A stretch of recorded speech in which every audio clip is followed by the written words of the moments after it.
हाँ जी बच्चों, वेलकम। बहुत ही इम्पोर्टेंट आर्टिकल शुरू होने जा रहा है और लेक्चर नंबर है 7, यूनिट 3, चैप्टर 3। इसके लिए बेटे एक रिक्वेस्ट है, लेक्चर 7 देखने से पहले हर बच्चे को लेक्चर 6 और 6B देखना कंपलसरी है। अगर वो देखेंगे तभी लेक्चर 7 क्लियर होगा। ठीक है। लेक्चर 7 का नाम है torque on a rectangular current carrying coil when placed inside the uniform magnetic field. ध्यान रखना है, मैग्नेटिक फील्ड कैसा है? यूनिफॉर्म। अब एक कॉइल में 4 साइड होती हैं और मैंने उसका फिगर आपके लिए बनाया है। जरा देखो, ये 4 साइड वाली कॉइल है। तो देखो इस तरह से कॉइल में साइड्स हैं। जरा केयरफुली देखना बच्चों, डायग्राम से ही सब कुछ समझना है। तो ये कॉइल है, ये देखो बेटे इस तरह से कॉइल है। तो इसकी लेंथ कितनी मान लो? L मान लो। लेंथ क्या मान लो? L। और ब्रेथ क्या है? B। बताओ भाई, ये जो है ना, ये लेंथ है PS और QR लेंथ है, ये L है। और इसकी ब्रेथ क्या है? B। ये B है। करंट कैसे बह रही है? Anti clockwise. देख पा रहे हो कैसे बह रही है? Anti clockwise. रेक्टेंगुलर कॉइल है। और बेटे ये कहाँ रखी हुई है? मैग्नेटिक फील्ड में। मैग्नेटिक फील्ड किधर है? देखो ये लिखा है B। थोड़ा सा मैं और बड़ा करके दिखा देता हूँ। इस डायरेक्शन में मैग्नेटिक फील्ड है in the plane of coil. अभी जो शुरू में दिखाया है वो in the plane of coil है। इस तरह से मैग्नेटिक फील्ड है, यूनिफॉर्म है। पूरी कॉइल मैग्नेटिक फील्ड B में रखी हुई है। ये दिख रहा है B। इस तरह से मैग्नेटिक फील्ड है। चाहो तो बना सकते हैं इस तरह से। पहले बताओ, यहां तक सबको क्लियर हो गया है? कोई डाउट तो नहीं है? इस तरह से मैग्नेटिक फील्ड है। अब बेटे ये कॉइल जो है ना, वास्तव में देखो कैसे है वो भी समझो, क्योंकि 3D डायग्राम से समझना पड़ेगा, है ना। तो देखो एक मैं फोन से समझा रहा हूँ। देखो जैसे ये कॉइल है इस तरह से है, इस तरह वर्टिकल। देखो थोड़ा सा देखो, इस तरह वर्टिकल कॉइल है, इस तरह से, है ना, वर्टिकल। तो ये ऊपर वाली साइड है, ये किनारे हैं। देखो ये किनारा है, इस तरह से कॉइल है। ठीक है। अब जरा आगे देखो, बात को समझना, आगे मेरी बात को ध्यान से। तो देखो बेटे, इन चारों वायर्स पर फोर्स लगेगा। चारों वायर्स पे क्या लगेगा? फोर्स। तो कॉइल को अब मैंने घुमा कर दिखाया है। थोड़ी सी कॉइल घूम गई है, टिल्ट हो गई है। जैसे पहले कॉइल सीधी थी ना, अब टिल्ट होकर थोड़ी सी टेढ़ी हो गई है। अब इसकी नई पोजीशन, नीले वाला जो ये ब्लॉक दिखाया गया ना, इससे दिखाई गई है। ये पुरानी पोजीशन थी, काला वाला पुरानी पोजीशन। नए वाली पोजीशन में ये कॉइल घूम गई है। ठीक है। तो ये नई पोजीशन हो गई है। ठीक है। ये वाली पोजीशन नई पोजीशन, नीली वाली। इतनी बात भी समझ में आ गई? कोई दिक्कत तो नहीं है? ठीक है। ये घूम गई है कॉइल। और देखो बेटा, अब हर वायर पे जो फोर्स लगेगा उसकी डायरेक्शन आप निकाल सकते हो। देखो डायरेक्शन निकालना मैंने सिखाई थी, केयरफुली देखो तो समझ आ जाएगा। सबसे पहले इस तार की बात कर रहे हैं, है ना। तो देखो इस पर फोर्स किधर लगेगा?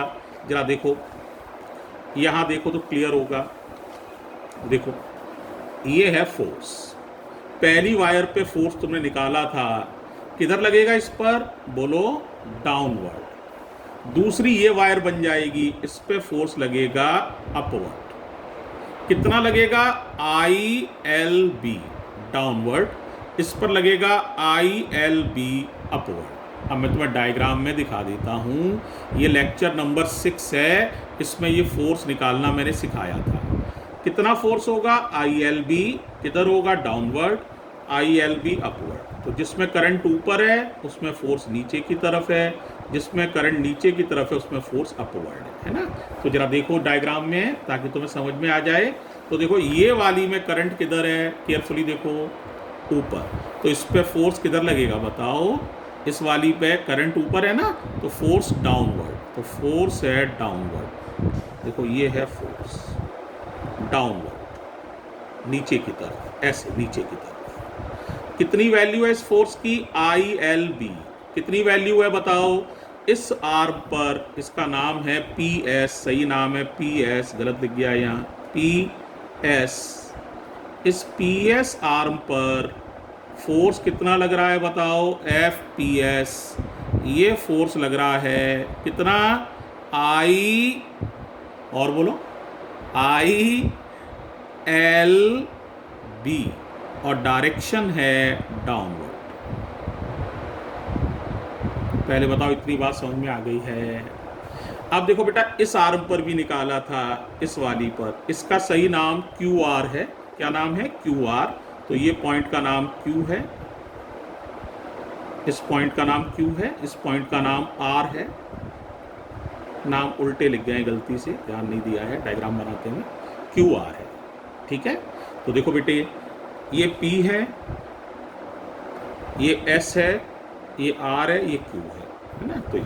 तो बताओ भाई, इस आर्म पर, आर क्यू पर फोर्स किधर लगेगा बताओ जरा, force on arm Q R, याद है इतना ही लगेगा, आई एल बी। लेकिन कहाँ लगेगा, अपवर्ड्स।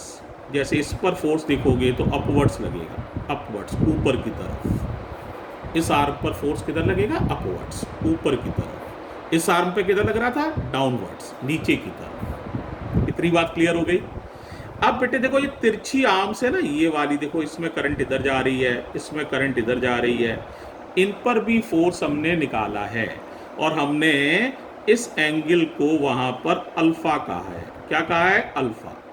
देखो अभी दिखा देते हैं, 6B लेक्चर में निकाला है। किस आर्म पर फोर्स निकाला है, एक तो इस पर निकाला है बेटे, आर एस पर, आर एस पर फोर्स। ये एस है, ये आर नहीं है बेटे। अच्छा, ये क्या है, एस, एस है ना। तो आर एस पर फोर्स निकाला है, आर एस पर, और एक फोर्स निकाला है हमने क्यू पी पर। अब जरा ध्यान से देखना बच्चों, आर एस का फोर्स निकाला है और क्यू पी का, है ना। अब इनकी डायरेक्शंस को एक बार देखो, मैं दिखा रहा हूं, ठीक है, जरा ध्यान से देखो। देखो आर एस ऐसे तिरछी है, और इधर करंट चल रही है, और इधर मैग्नेटिक फील्ड है, यही तो है। देखो ये मैग्नेटिक फील्ड है, ये करंट है। ध्यान से देखो, ये मैग्नेटिक फील्ड है और ये करंट है। देखो इसी सिचुएशन को यहाँ बनाया गया है, देखो जरा, दिख रहा है। देखो इस आर्म पे निकाल चुके हो, ये वाली आर्म थी पहली वाली पी एस, इस पर फोर्स निकाला था आई एल बी डाउनवर्ड्स, पहला काम हो चुका है। ये वाला फोर्स भी निकाल चुके हो, आई एल बी अपवर्ड्स। अब ये देखो, ये करंट चल रही है तिरछी, आर एस आर्म थी, और ये मैग्नेटिक फील्ड है, और ये एंगल अल्फा है, ध्यान आ रहा होगा। और इस पर फोर्स तुम निकाल चुके हो, ये चौड़ाई जो थी बी थी, तो हमने फोर्स निकाला था इस पर। बताओ कितना निकाला था, ये लिखा है, कितना निकाला था, आई, आगे बोलो, B I B B sine alpha, और डायरेक्शन किधर थी, ऊपर की तरफ। चौथी वाली आर्म पर देखो, इस पर भी फोर्स निकाला था, ये रहा बेटा, देखो ये था, और ये मैग्नेटिक फील्ड है, ये करंट ऐसे जा रही है। देखो पहले समझ लो कि मैग्नेटिक फील्ड तो हमेशा ही ऐसे ही है। देखो इसमें भी ऐसे ही है, इसमें भी ऐसे ही है, इसमें भी ऐसे ही है, इसमें भी ऐसे ही है।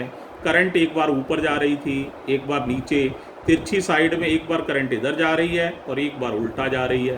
तो उल्टा जा रही है तो ऐसे जा रही थी, ठीक है। और इस पर भी फोर्स निकाला था, फोर्स था I B B sine alpha dash, ये एंगल अल्फा डैश था। समझ आ गया है। तो मैं इस बात को यहाँ लिख रहा हूँ, इस वीडियो को ध्यान से देख लेना अगर नहीं आती हो तो, ठीक है। अब इसको हटा दे रहे हैं, ठीक है। तो देखो कितना फोर्स लगा था, याद करो, आर एस पर फोर्स था भाई, कितना था बताओ, आई, फिर बोलो बी बी साइन अल्फा। किधर लगा था ये फोर्स, ऊपर की तरफ। किधर लगा था, तो देखो ये है इसका ऊपर की तरफ, इधर फोर्स लगा इसमें, ये फोर्स है एफ, ये वाला एफ आर एस। और इतना ही फोर्स बेटे क्यूपी पे लगा था, I B B sine alpha dash, अब मैं तुम्हें अल्फा डैश भी दिखा रहा हूँ, अभी दिखा रहा हूँ।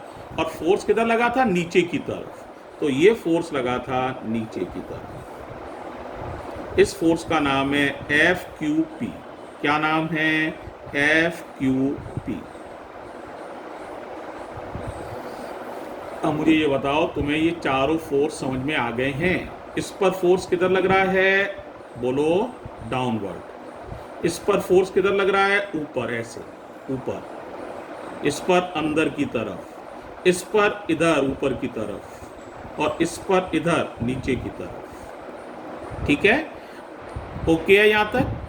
अब देखो बेटा, ध्यान से सुनना, इसके बाद बड़ी इंपॉर्टेंट बात है, ध्यान से समझना। अब टॉर्क हमें निकालना है ना, और फोर्स निकालना है, दो चीजें हैं। तो जरा देखो देखो, अभी मैं आपको ये प्रूव कर दूंगा, ये फोर्स ऊपर वाला और ये नीचे वाला फोर्स बराबर है। इसी तरह से ये डाउनवर्ड फोर्स और ये अपवर्ड भी, ये तो बराबर दिख ही रहे हैं। तो ये फोर्स इसको कैंसिल कर देगा और ये वाला फोर्स इसको कैंसिल कर देगा। तो बताओ, कॉइल पर लगने वाला नेट फोर्स कितना हो जाएगा? बता पाओगे? तो नेट फोर्स हो जाएगा 0। ये बड़ा इंपॉर्टेंट बात है कि बेटे, कॉइल पर नेट फोर्स 0 लगता है। नेट फोर्स कितना लगता है? 0। क्यों? क्योंकि चारों आर्म्स में से ये फोर्स और ये फोर्स अपोजिट हैं, तो कैंसिल हो जाते हैं। ये फोर्स और ये फोर्स अपोजिट हैं, ये भी कैंसिल हो जाते हैं। इस वजह से कॉइल पर लगने वाला नेट फोर्स कितना है? 0। ठीक है? तो अभी देखो, इसको इसके बराबर में प्रूफ कर देता हूं। 1 मिनट और रुका। अब एक बात टॉर्क की और बता दूं बेटा, वो और समझो। ठीक है? देखो, टॉर्क बनाने के लिए दो फोर्स अपोजिट लगने चाहिए। तो आप कहेंगे सर, ये भी अपोजिट लग रहे हैं, ये नीचे लग रहा है और ये ऊपर लग रहा है, ये भी अपोजिट लग रहे हैं। तो दोनों फोर्स इक्वल होने चाहिए और अपोजिट लगने चाहिए। तो इस शर्त को तो ये पेयर भी पूरा करेगा, ये भी इक्वल एंड अपोजिट है। ये पेयर भी पूरा करेगा, ये भी इक्वल एंड अपोजिट है। लेकिन दूसरी शर्त समझो, दोनों फोर्सेस की लाइन ऑफ एक्शन अलग अलग होनी चाहिए। बहुत इंपॉर्टेंट बात है, दोनों फोर्सेस की लाइन ऑफ एक्शन अलग अलग होनी चाहिए।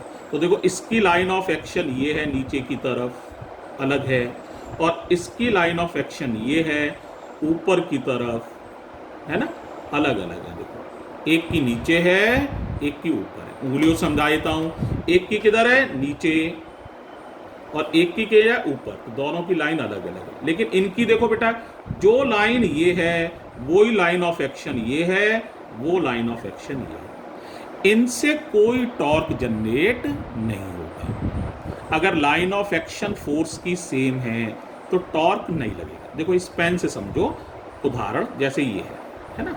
अब देखो, इस पेन है, ये समझ पा रहे हो? अब इस पेन में एक फोर्स इधर से लगाएं, देखो ये लाइन अलग है। एक फोर्स इधर से लगाएं, ये लाइन अलग है। देखो, ये ऐसे है लाइन और ये ऐसे है, दोनों अलग अलग लाइनें हैं। तो देखो, पेन क्या होगा? घूम जाएगा। लेकिन इसी फोर्स को मैं दो फिर लगाऊं, लेकिन देखना, एक तो यहां से लगाऊं और एक ये सेम लाइन ऑफ एक्शन है ना, यही सेम है, एक ही है लाइन ऑफ एक्शन। तो देखो, ये हम दबा तो सकते हैं इस पेन को, लेकिन घुमा नहीं सकते। घुमाने के लिए इस उंगली को अलग जाना पड़ेगा और इस उंगली को अलग जाना पड़ेगा, सो ये पेन घूम जाएगा। तो बच्चों, ये दोनों फोर्स कोई टॉर्क प्रोड्यूस नहीं कर सकते हैं, क्योंकि इनकी लाइन ऑफ एक्शन सेम है। तो इनसे कोई टॉर्क प्रोड्यूस नहीं होगा। तो टॉर्क किनसे प्रोड्यूस होगा? इनसे। अब टॉर्क का फॉर्मूला क्या होता है? आइदर फोर्स, दोनों में से किसी एक को लिख लो, दोनों बराबर होते हैं तो किसी एक को लिख लो, और perpendicular distance between the two forces, दोनों फोर्सेस की जो लाइन ऑफ एक्शन है उनके बीच की परपेंडिकुलर डिस्टेंस आसानी से समझी जा सकती है। ये परपेंडिकुलर डिस्टेंस ये वाली है, ये वाली। या और डायग्राम में देखो तो ये लिख लो या ये लिख लो, ये समझ लो ये है। तो हमें ये वाली डिस्टेंस कैलकुलेट करनी पड़ेगी टॉर्क के लिए, ये वाली, ये है ना। तो ये अगर हम लाइन, ये डिस्टेंस नाप लें और उसमें फोर्स का मल्टीप्लाई कर दें तो टॉर्क निकल आएगा। इनसे टॉर्क जनरेट क्यों नहीं हो रहा है? क्योंकि ये फोर्स इक्वल एंड अपोजिट हैं, लेकिन इनकी लाइन ऑफ एक्शन सेम है। पहले बताओ इतनी बात समझ में आ रही है सबको? ठीक है। अब बाकी का पोर्शन मैं नेक्स्ट वीडियो में कवर करूंगा, क्योंकि 15 मिनट हो चुके हैं। ठीक है।